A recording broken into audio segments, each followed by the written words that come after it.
Marsan dari suku Osing Banyuwangi ciptakan tari gandrung untuk kelabui musuh.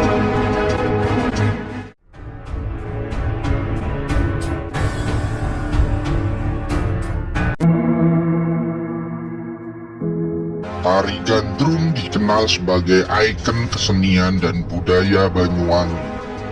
Keberadaannya kian populer setelah pemerintah Kabupaten Banyuwangi selalu menyelenggarakan pagelaran tiap tahunnya dan tak lupa mengekspos budaya suku Osing Banyuwangi. Tari gandrung yang sudah mendunia ini dan memiliki perbedaan dengan tari gandrung klasik.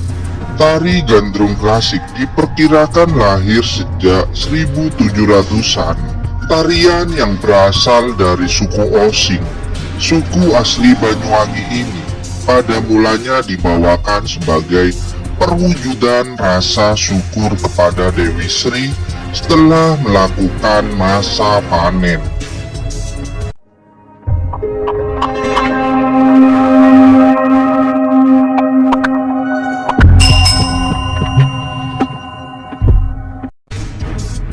Memang kalau gandrung itu keseluruhannya Banyuwangi, tapi yang jelas gandrung itu dari masyarakat Osing, juga termasuk syair-syairnya.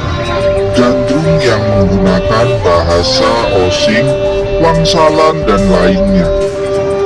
Selain menjadi perwujudan rasa syukur, tari gandrung juga memiliki kisah perlawanan terhadap penjajah pada tempo dulu.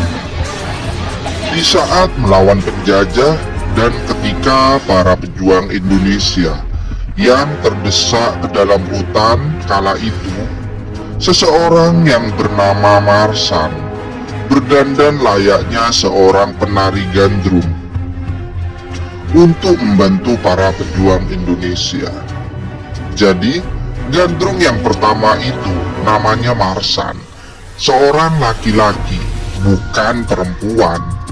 Jadi, punya inisiatif mengenakan kostum gandrung sekaligus sebagai mata-mata. Intinya untuk mendatangi desa ke desa untuk memberikan bantuan kepada para pejuang-pejuang kita yang memprihatinkan di medan perang kala itu.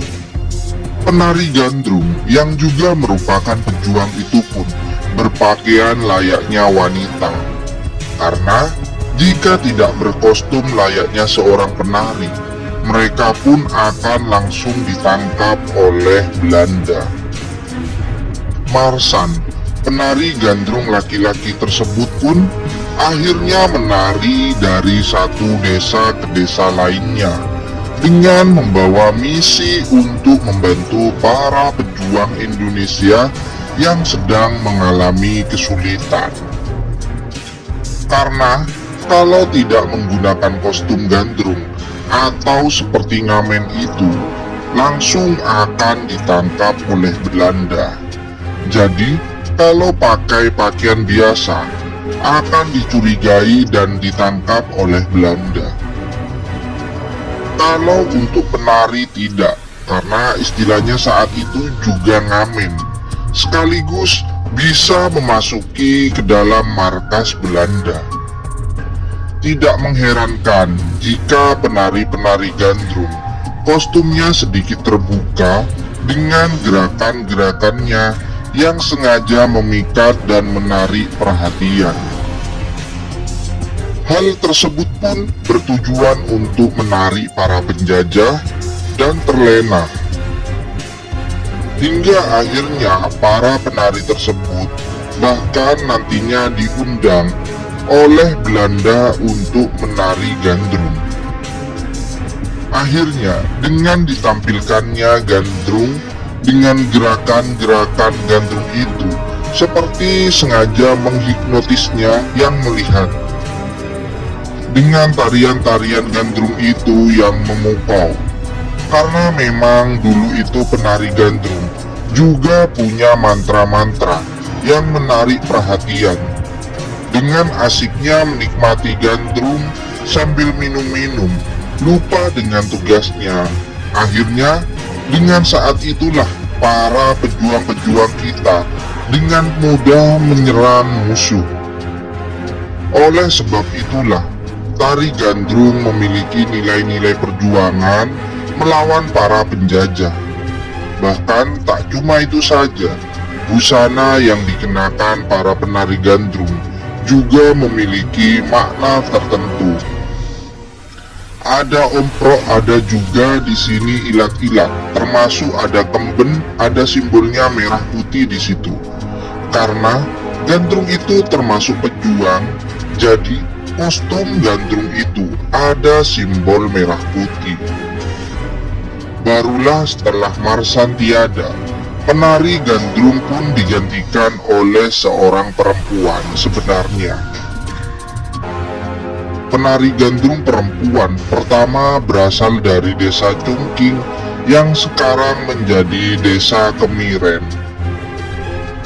Perempuan bernama Semi dari desa Cungking itu gandrung pertama perempuan.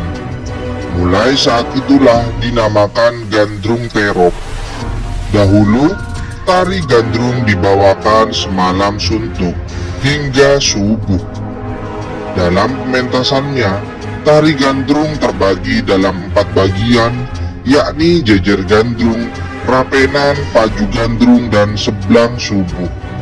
Tari gandrung ini disebut juga tari gandrung terop. Sementara yang dipentaskan dalam festival adalah tari gandrung kreasi.